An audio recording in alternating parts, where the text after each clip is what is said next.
Estamos ao vivo, muito boa noite. Você pode sentar, tomar seu assento. A hora é agora, o dia é hoje. A esperança está esperando por você, para você chamá-la para sentar aqui para essa conversa conosco. Pode sentar. Estamos nós, você e a esperança nesse encontro.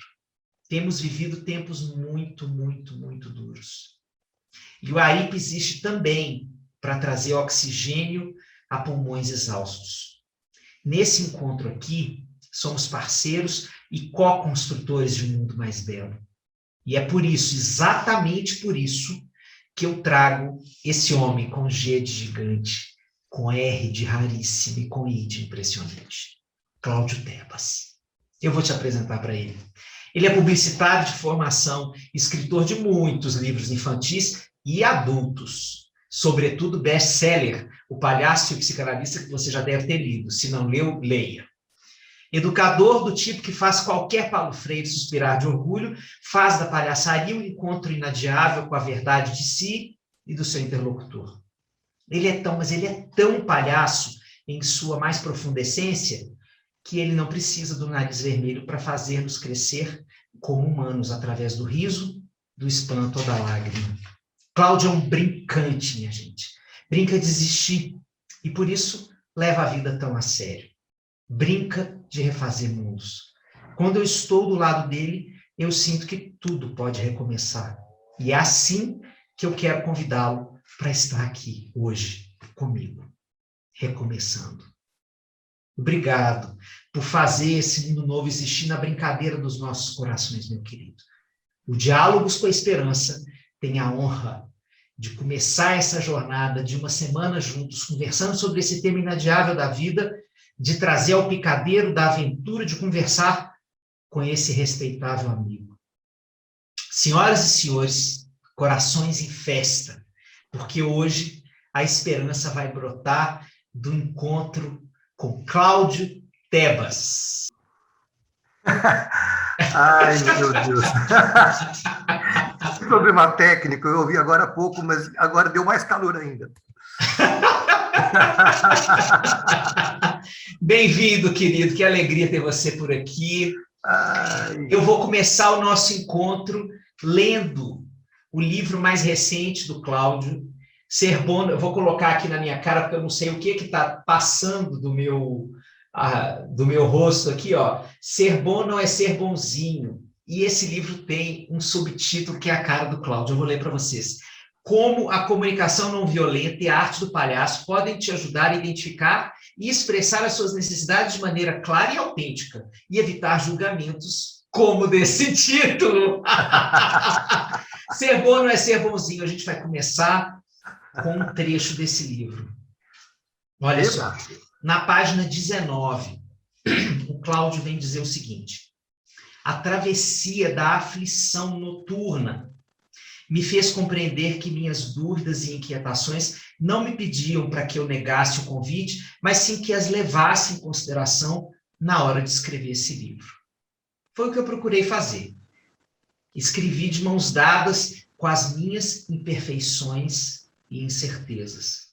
Reconheço que, infelizmente, ainda consumo mais do que gostaria do açúcar da violência, mas justamente por isso venho construindo um amplo repertório de tentativas de uma boa dieta. Cláudio Tebas, na página 19 do livro. Então, eu quero começar, Cláudio, te perguntando se a esperança pode rimar com a imperfeição humana, né? E o que a palhaçaria pode nos ajudar a entender sobre isso.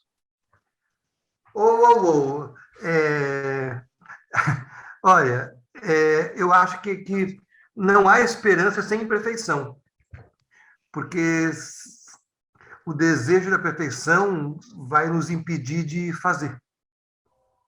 E impedindo de fazer, soterrado pelo desejo, ou pela expectativa, o que vão pensar de mim se não for perfeito, vai me impedir de compreender a esperança, como Paulo Freire falava, como um verbo de ação.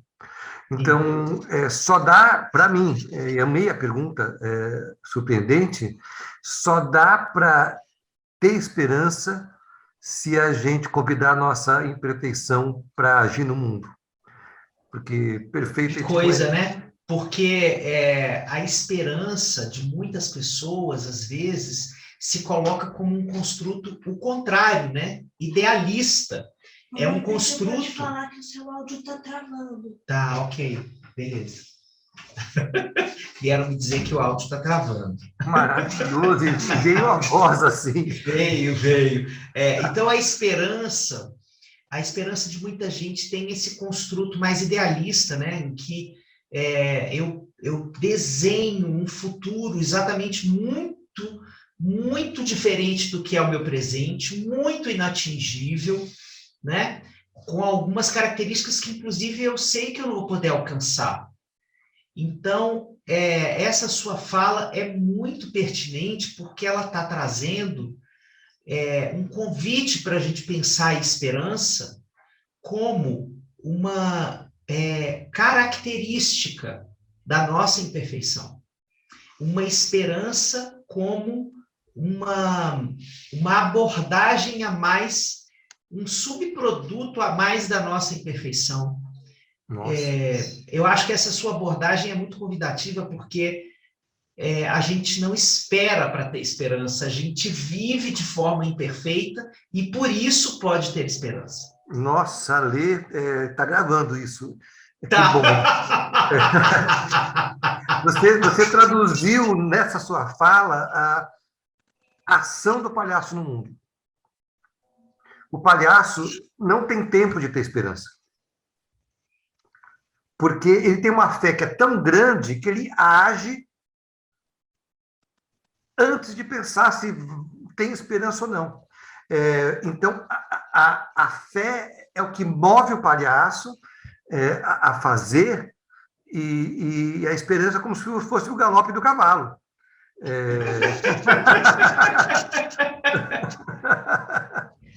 Olha, eu acho que nós temos... Ok, eu estou entendendo, está tudo certo.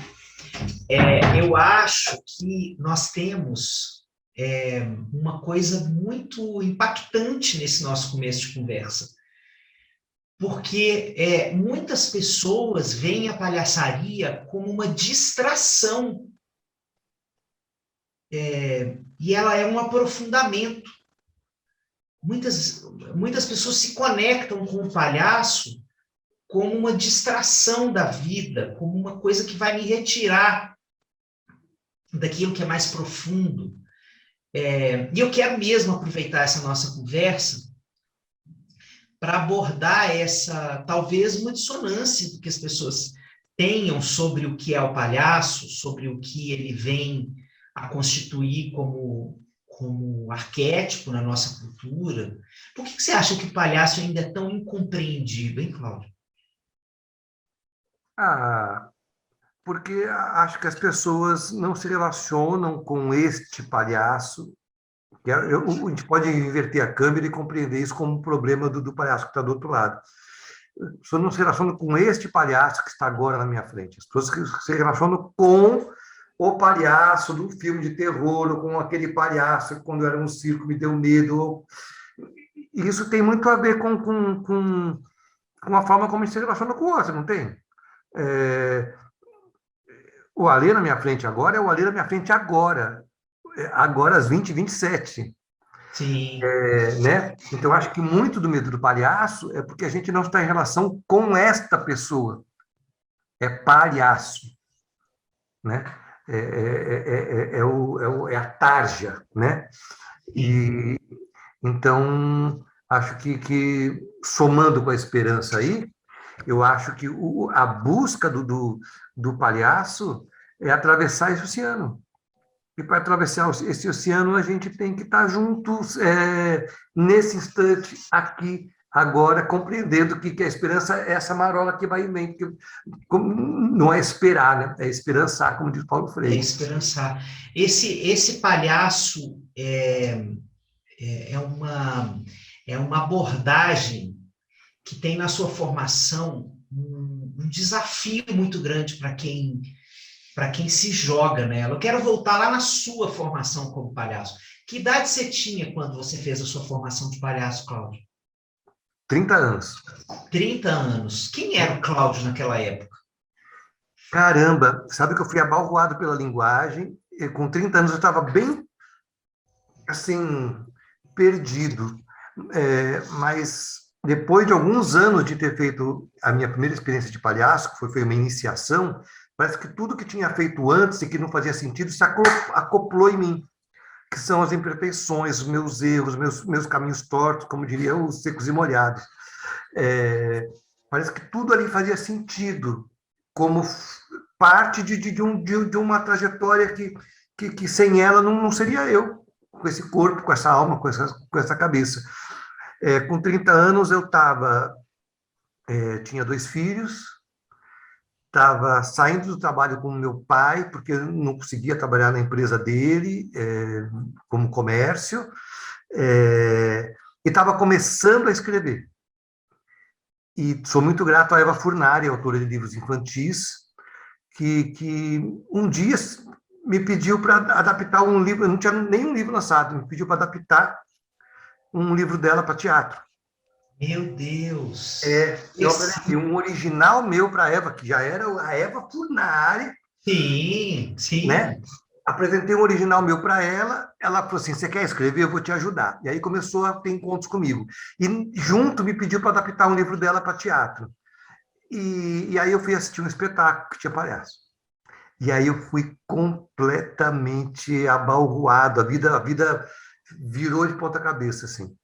E aí comecei a investigar aquilo, e aquilo se tornou o caminho. Que interessante isso que você está trazendo, porque, nossa, Cláudio, isso é tão profundo, isso é tão forte, porque você está falando de uma integração de um pedaço da sua alma que estava oprimido por um certo fazer da cultura, ou por uma certa normativa que dizia assim, você tem que ser assim. Uhum. Né? Te entregaram um quadrado, você entrou ali dentro e ficou um pedaço para fora, e você fechou o quadrado assim mesmo, deixando um monte de coisa para fora. E a palhaçaria ou te tirou desse quadrado e fez viver uma vida mais expandida, ou te trouxe todo para o lado de dentro, mas o que você está dizendo é que foi uma permissão para você ser imperfeito. Isso, completamente. E gostar de você dessa forma, é isso? É um processo, né? Não é que eu vi o espetáculo e tudo aconteceu. Durante alguns anos eu fui investigando aquilo e eu tinha uma referência, e essa outra coisa, acho que tem a ver com essa esperança tão distante da gente, quando a gente não trouxer para perto, a gente não age no mundo. A minha referência de palhaço, meus mestres, eram muito ativos, os caras acordavam 5 da manhã para fazer ginástica. E eu quero ficar até às 10 e assistir Netflix de noite, não quero fazer isso. Então, demorei uns 2, 3 anos amando a palhaçaria, mas achando que isso era coisa para os outros, daquele jeito. Até que, não. Se eu estou entendendo que ser palhaço tem a ver com respeito ao meu caminho, ao meu processo, ao que eu tenho para dar, eu posso ser palhaço querendo acordar tarde, não fazendo ginástica, assistindo Netflix, sem ficar me desgastando.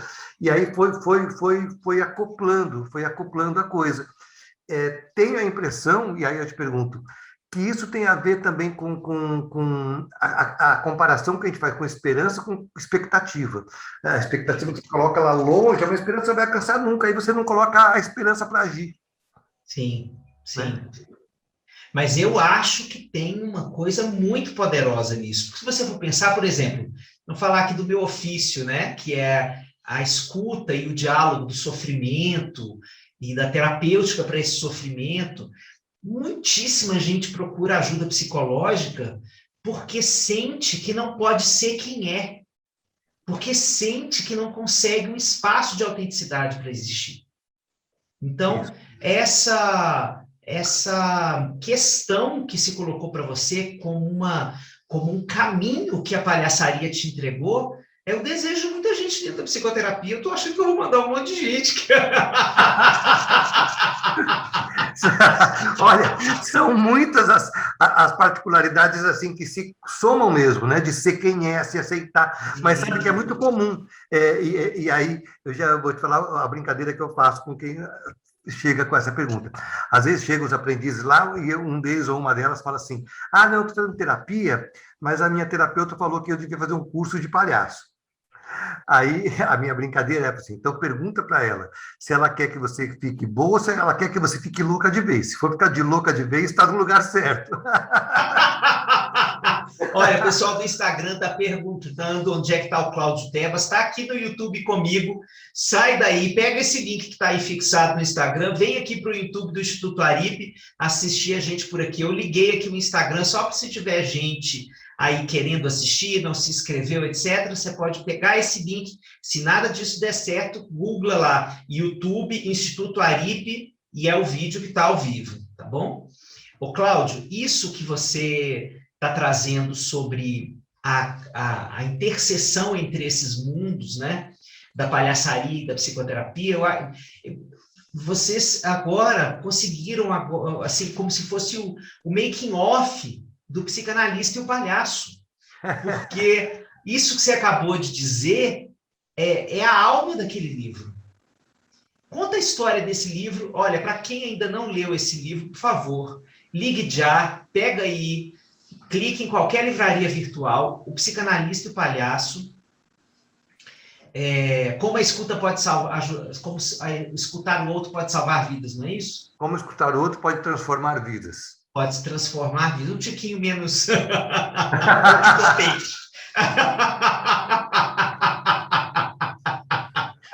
Está publicado pela editora Planeta. O Palhaço Psicanalista é o livro que deu origem ao selo Paidós, dessa editora, de onde saiu o meu livro Cartas de um Terapeuta, de onde está o livro do Cláudio aqui, O Ser Bom Não É Ser Bonzinho, e agora o meu livro Exaustão no Topo da Montanha, e mais um monte de gente boa. Tem Christian Dunker, tem Contato Caligares, tem Ana Sui, tem Fred Matos, Ave Maria, tanta gente boa. Mas conta a história do palhaço psicanalista. Como é que se deu esse encontro entre a palhaçaria e a psicanálise? Foi uma jornada extraordinária com o Christian, assim. A gente se tornou amigos para sempre, assim. Conheci o Christian por conta de um projeto que eu ajudo a comandar, o parceiro, que é a Escola dos Pais. Sim. Então, encontro de pais e mães que discutem suas agruras, assim, né? É muito interessante porque é pai e mãe que se encontram para falar de si, não dos filhos. Que já é revolucionário, né? Acaba falando dos filhos, mas por consequência. E aí o Christian foi convidado a nos ajudar um dia para conversar, e eu, recebendo o Christian Dunker, fiquei todo com vergonha, eu sou tímido, vem chegar o Christian Dunker. E ele foi muito gentil, chegou já falando: nossa, super fã do seu trabalho, vamos dar um curso na Casa do Saber. Foi assim, sem preliminares. 2 meses depois a gente estava dando o curso, e ele já anunciou que ia ter o livro, e escrevemos o livro juntos, sobre o que tem a ver a escuta do psicanalista com o do palhaço. E foi assim. Foi tudo ideia do Cris. Foi ideia instantânea, um pouco que nem palhaço pensa no mundo, assim. Não é que ele falou assim: Cláudio, vamos escrever um livro? Ele anunciou para o grupo que estava fazendo o curso. Vamos lançar um livro. Você ficou sabendo junto do público. Fiquei sabendo com o público. Vamos lançar um livro juntos.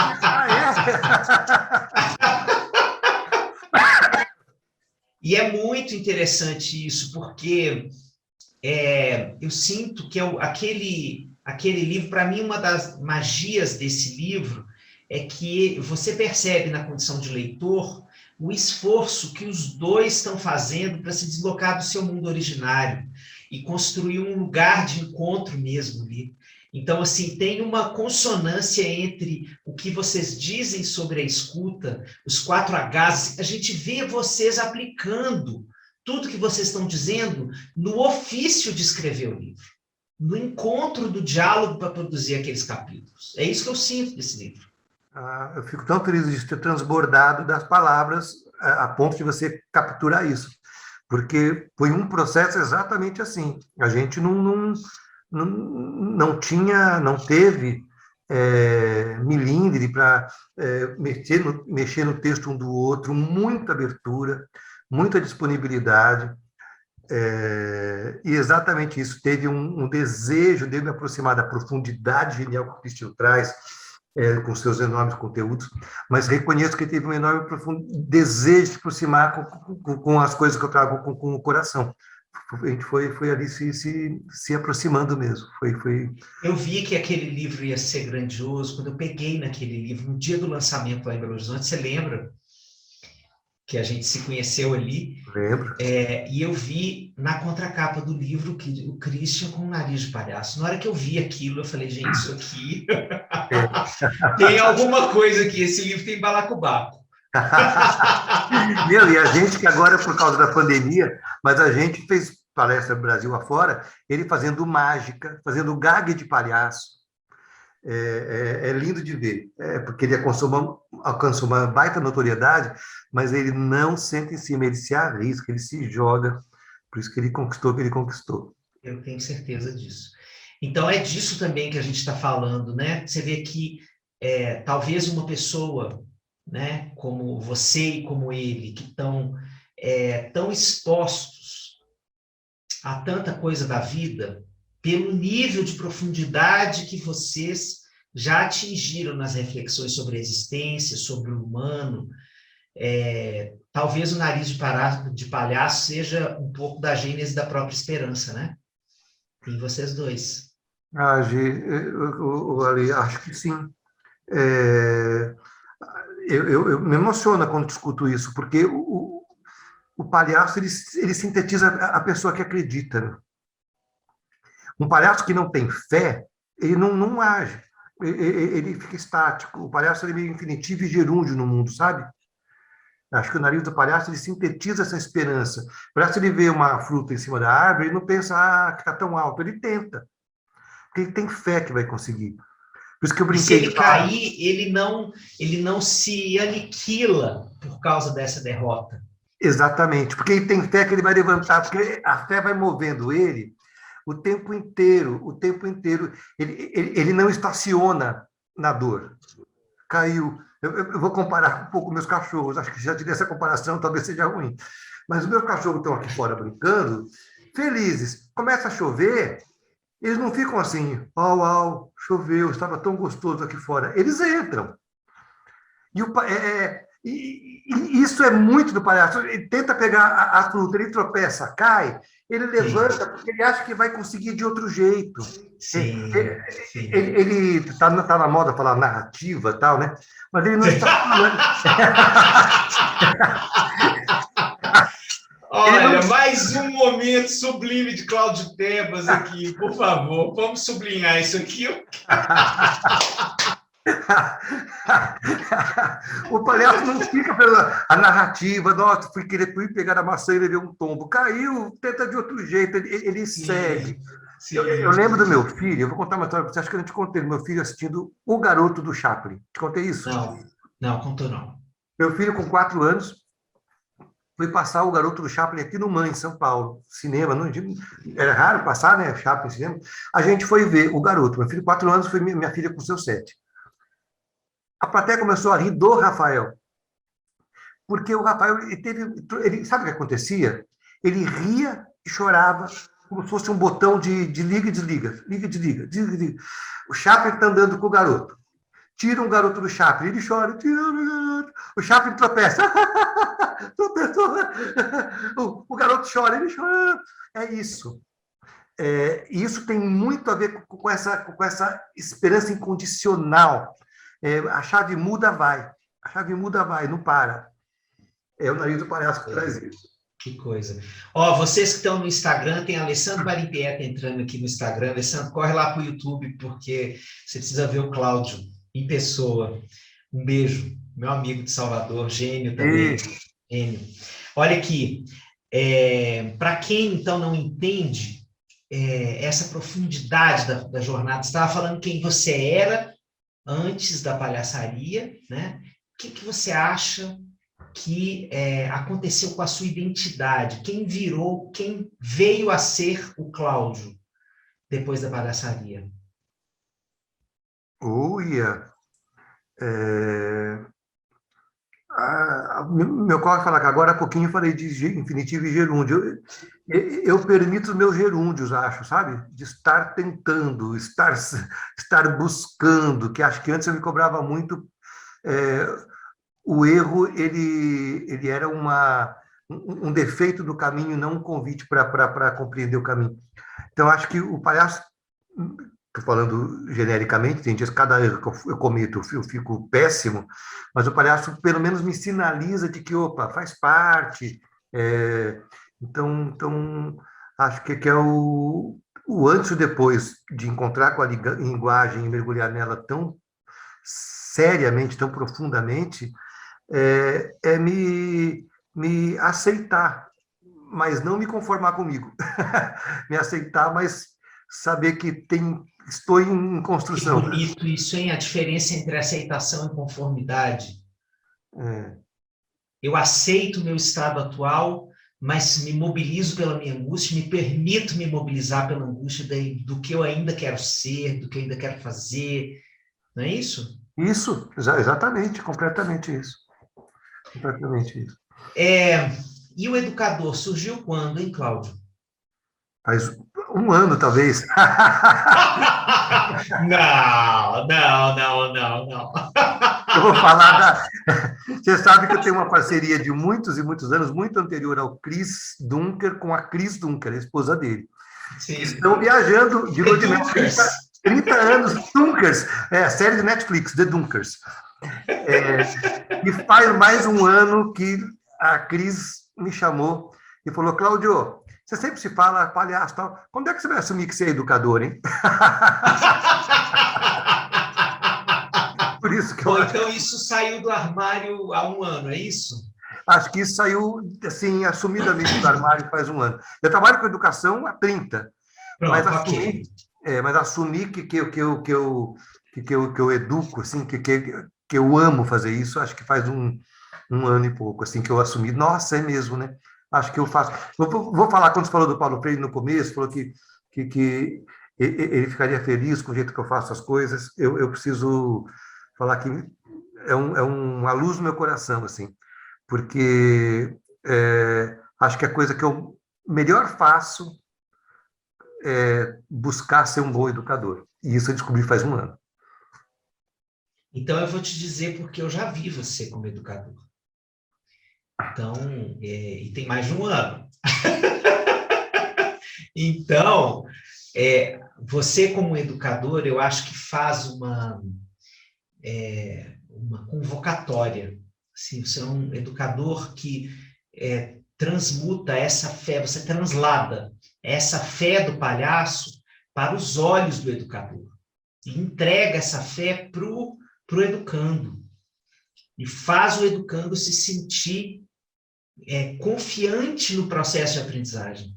Se entrega essa fé, assim como se fosse eu sinto isso como se você retirasse a sua coluna e dissesse para ele assim, tá meio lascado aí hoje, tá difícil, toma aqui, ó, toma. Eu já vi você fazer isso algumas vezes como educador. O que o educador Cláudio Tebas diria para o palhaço e o que o palhaço diria para o educador? Alê do céu, deixa eu pensar. Acho que o palhaço diria para o educador: continua errando.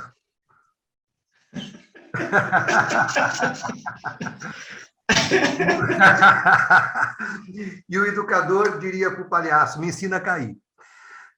Que genial, que genial, que genial. Isso dá outro livro.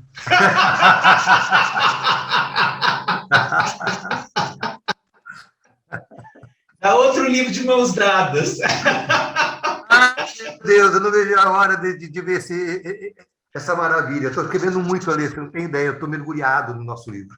Então, quer contar isso? Quer contar essa história? Estou aqui arrepiado de falar.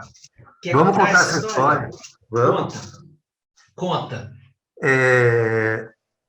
Puxa vida. Perdi minha mãe faz 6 meses. 6 meses, ali. Parece mentira. Meio ano, né? 6 meses e pouco. E uma das primeiras pessoas que falei, um dia depois, assim, fora o meu círculo muito íntimo, minha mulher, meus filhos, foi com a Alê. E contei para o Alê do que estava vivendo, e o Alê contou que tinha vivido um luto muito doído de um amigo, né? A ponto desse luto ter sido tão potente, e aí eu contei da minha versão da história, de que você escreveu um livro sobre luto, mas naquele momento você não conseguia escrever por estar vivendo o seu. Eu faço a dedicatória desse livro que o Alê mostrou para minha mãe, porque minha mãe foi a pessoa que mais leu o livro, a cada parágrafo eu mandava para ela, mas ela não sobreviveu para ver o livro impresso. E coloco a dedicatória brincando assim, sério, mas mãe, um dia eu vou contar a história da nossa despedida. O editor Felipe, nosso editor amado, fala, quero ver essa história. Eu conto para o Alê e o Alê fala assim, então vamos escrever esse livro junto. E eu não lembrava que eu tinha tido esse ato de ousadia. Vamos escrever esse livro junto. Eu sou um cara de pau. Eu sou um cara de pau. Irremediável. E pior, e você ainda falou assim, eu falei, tudo bem, mas eu preciso falar com o Fê, porque talvez ele pense que o livro vai ser só meu. Ele disse, não, vamos mandar um trechinho meu e seu junto, que eu tenho certeza que ele vai perceber que vai ser os dois. E aí eu mandei um trechinho meu, um trechinho seu, e ele falou, puta, é isso mesmo. E não tem condição do livro ser só eu. Não tem condição, eu estou falando isso emocionado, porque esse livro eu estou escrevendo de mãos dadas com você. Nunca imaginei que eu pudesse ter essa oportunidade de ter um luto de uma pessoa que está entranhada em mim como minha mãe, tão delicadamente acompanhado por você. Então, o livro é de mãos dadas mesmo, por isso chama de mãos dadas. Eu, você, eu com minha mãe. Esse livro é de mãos dadas, minha gente. O título desse livro e é isso, meu lugar nessa história é um lugar de escuta. Do jeito que ele me ensinou a escutar no livro dele, eu estou fazendo com ele agora essa jornada dessa escuta. E estamos conversando juntos. Porque eu sustento essa ideia de que o luto ele é um ato coletivo, ele não é um ato individual, né? O sofrimento, ele é pessoal intransferível, mas a experiência do luto, ela tem que ser compartilhada, porque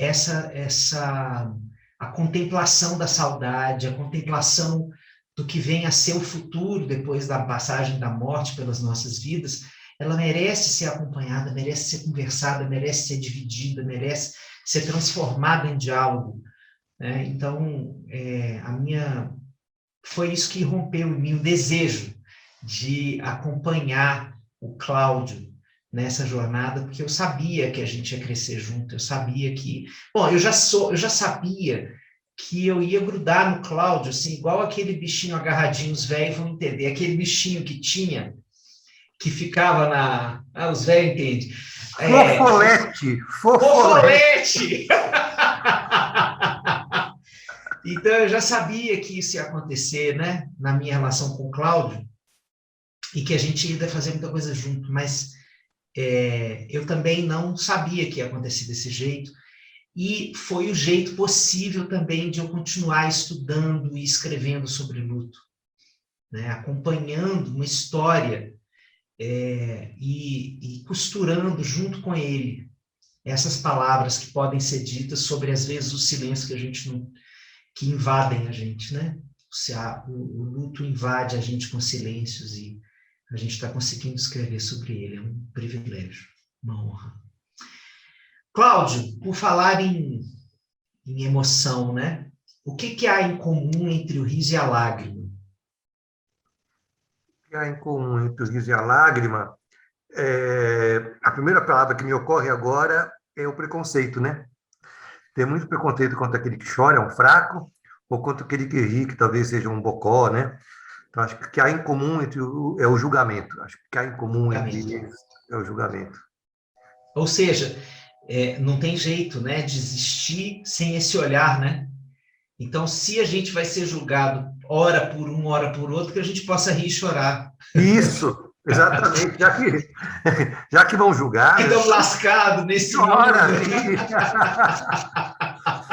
Você vê diferenças entre eles, por exemplo, depois de ser palhaço, você conseguiu sentir rios de lágrimas de forma distinta do que você vivia antes?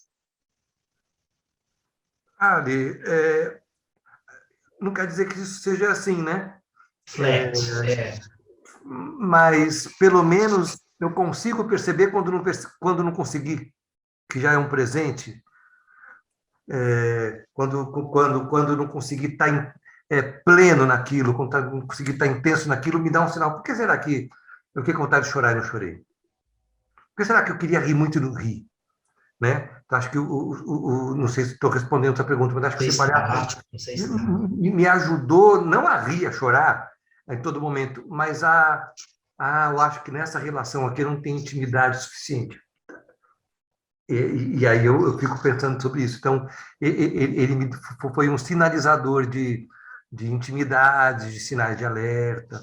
Acho que é um pouco isso. Sabe o que eu mais gosto da sua forma de olhar para você?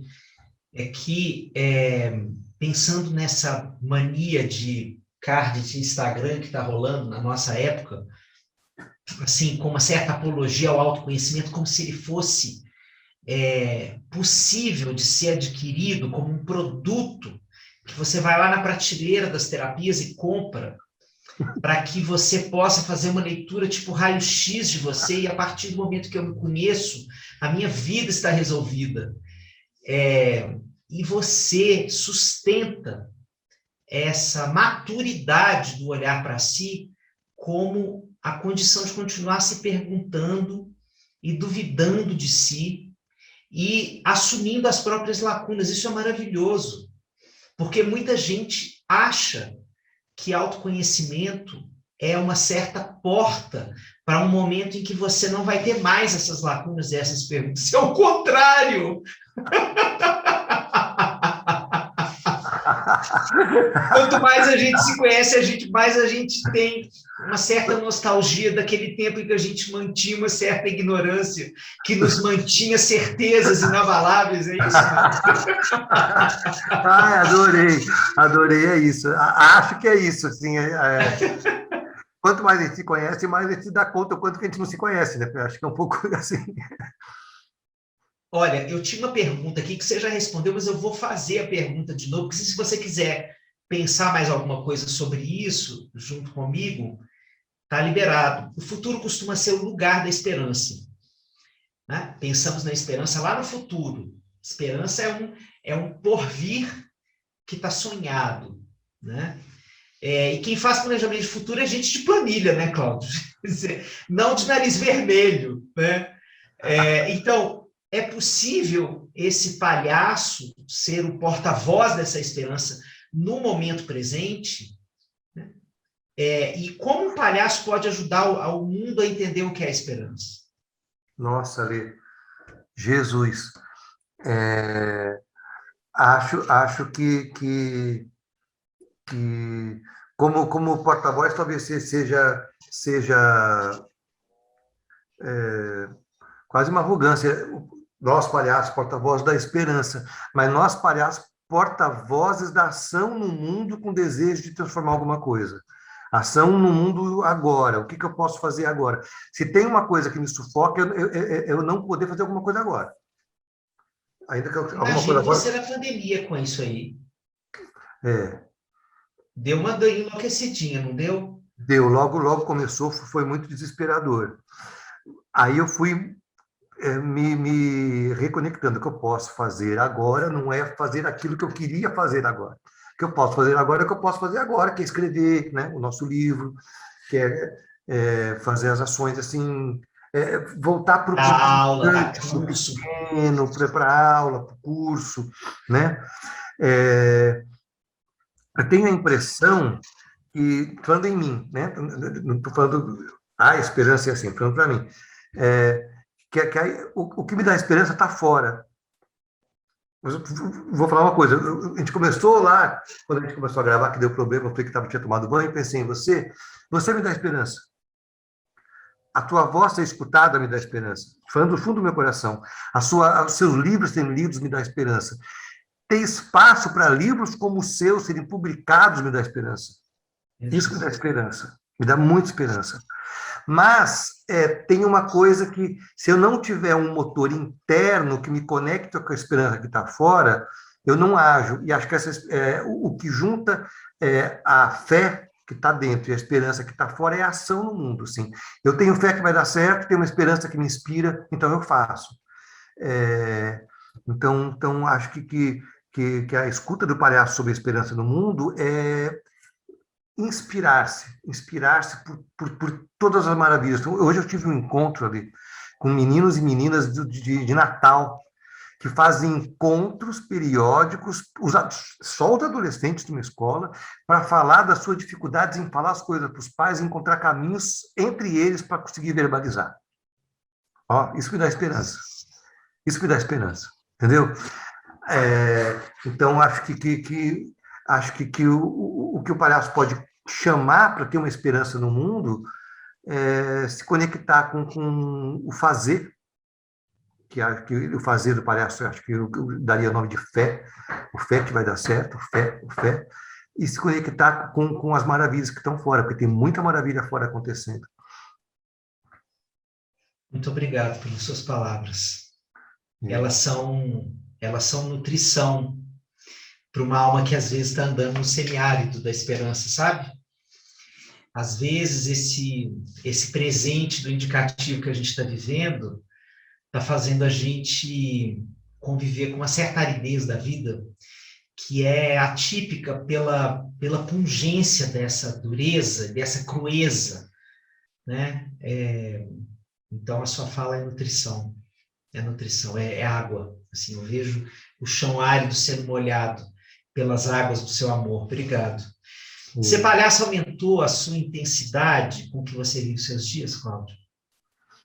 Eu acho que aumentou. Acho que aumentou.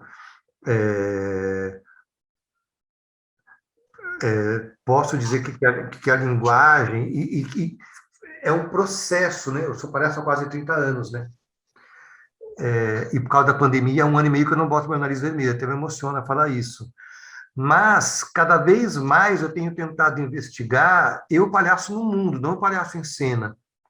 Eu palhaço mesmo no mundo. Eu palhaço aqui com você agora, vai ser com a minha esposa daqui a pouquinho, fazendo um macarrão carbonara. Então, eu acho que a investigação que eu busco de palhaço no mundo não é a investigação de um palhaço cênico, palco. É o estar o mais presente possível na minha vida, porque eu só tenho ela para viver. Por mais que eu tenha fé, eu não sei o que vem depois. Então, que eu possa viver intensamente. E acho que isso, palhaço, me ajuda a pensar que o que eu tenho é esse instante com você agora, às 21h01, para viver. Isso é uma curiosidade que eu tenho. Nós já estamos chegando no final, mas isso aqui vai ser a parte dona Candinha da nossa conversa. Isso é quase uma fofoca. Oba! Vai ter a parte de falar mal de alguém? Não. Só se for de você mesmo. Aqui a gente vai fazer uma fofoca ética. Vai ser falar mal só se for de você. Ou de mim, tudo bem. Tá bom. Eu queria saber se você costuma perceber o palhaço te ajudando a sair das suas próprias crises.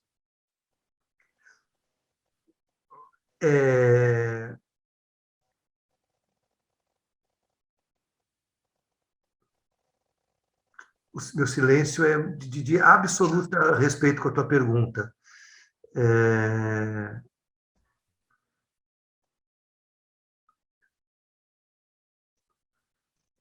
Acho que depois eu percebo. Na hora eu só vi. Significa que é absolutamente presentificado. Né? Sim, acho que sim. Acho que depois eu percebo, caraca, né? Um pouco como meu filho com o Dimmer, chorando e rindo, chorando e rindo. E quando eu consigo isso, está num dia de muita tristeza, por qualquer que seja o motivo, e de repente eu caio numa gargalhada, sabe? O palhaço está me ajudando a perceber que a risada, para falar o nome do nosso livro, a risada está de mão dada com o choro o tempo inteiro. Eu não estacionei o meu carro na vaga da tristeza. Eu só passei por ela e estou em trânsito. Acho que o palhaço me ajudou, mas isso eu percebo um pouco depois. Olha, Cláudio, eu quero te agradecer pela possibilidade de você ser essa pessoa que nos ensina a presentificar a vida, que nos coloca a verdade como o único caminho da saída do armário de si mesmo, né? Que não tem a verdade mais inconveniente do que olhar para si mesmo, que dá trabalho, que custa, que é sofrido, é ambivalente, é passível de ser negado, de ser evitado, mas é o único caminho possível. Obrigado por você colocar a gente em contato com essa dimensão presente da esperança, com a esperança que se faz no aqui e no agora, com essa capacidade que você tem de ser coerente com a vivência dessa esperança e por isso mesmo, com a frutificação e o renascimento de qualquer tipo de futuro em qualquer época da vida. É por isso que você já viveu muitas vidas nessa vida, é por isso que você vai continuar tendo muitas vidas nessa vida, e é por isso que você vai continuar rebanhando muita gente por perto, com as suas palavras ditas, escritas, escutadas, porque elas são uma convocação para a nossa própria verdade. É um privilégio habitar esse mundo na mesma época que você. Minha gente, ser bom não é ser bonzinho. Cláudio Tebas, este livro pode te ajudar muito, sobretudo se você acha que esse título pode ter a ver com você, não deixe de escutar o que esse cara tem a te dizer. Cláudio, muito obrigado, meu querido, que alegria. Obrigado, você abriu com um tapete vermelho, um picadeiro.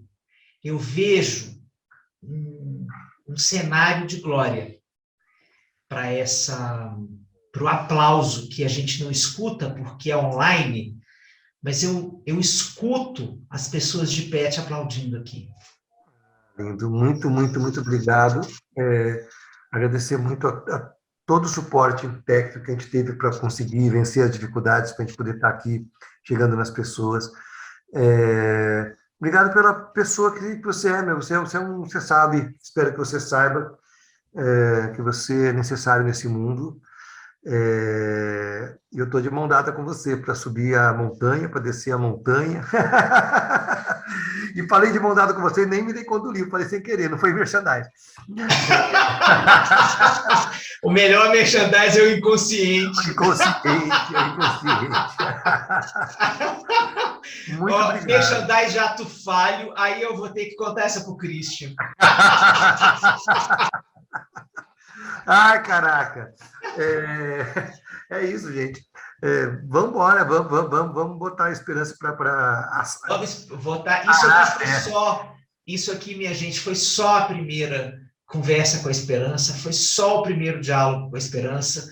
A gente pensou essa semana exatamente porque está todo mundo exausto de pandemia, exausto do resto da vida que tem a ver com pandemia, que eu não vou nem citar o nome para a gente não baixar o nosso nível da frequência energética aqui da nossa conversa, mas a gente está cansado. Então, a gente pensou essa semana para a gente fazer uma coisa diferente, uma coisa que leve a gente para outro lugar, que faça a gente terminar querendo brindar a vida, querendo brindar o encontro. E essa semana ainda tem Duca Rachid, autora de Órfãos da Terra e de Joia Rara, uma mulher extraordinária, uma mulher que tira histórias de gente vulnerável e transforma em novelas que ganham Emmy, que são vistas em mais de 100 países no mundo, e faz disso um chamado para empatia, uma convocatória para a esperança. Vamos ter Jaqueline Vargas, que é a redatora das 5 temporadas de Sessão de Terapia, essa série brilhante com Selton Mello, que revela, né, as dores, sobretudo as dores de todo mundo. que vive essa experiência de ou ser paciente ou ser terapeuta, ou ser as duas coisas. E vamos fechar a semana com chave de ouro com o Biraci Pataxó, um terapeuta comunitário que tem a alma assim sorridente, esperançosa e uma pessoa que é inesquecível. Então venha com a gente ao longo dessa semana, venha fazer companhia para a sua esperança, que está lá meio no armário, meio engavetadinha, mas está esperando acontecer conversas para a gente fazer desse mundo, desse hoje, aqui agora, melhor para a gente. Obrigado a você, Cláudio, te amo profundamente, obrigado por você estar do meu lado, obrigado, Instituto Aripe, com toda a ajuda que vocês nos dão, né? A gente vence os desafios tecnológicos e a conversa acontece. Até amanhã, no mesmo horário, 20 horas, a gente se vê aqui nos Diálogos com Esperança. Beijo enorme. Tchau.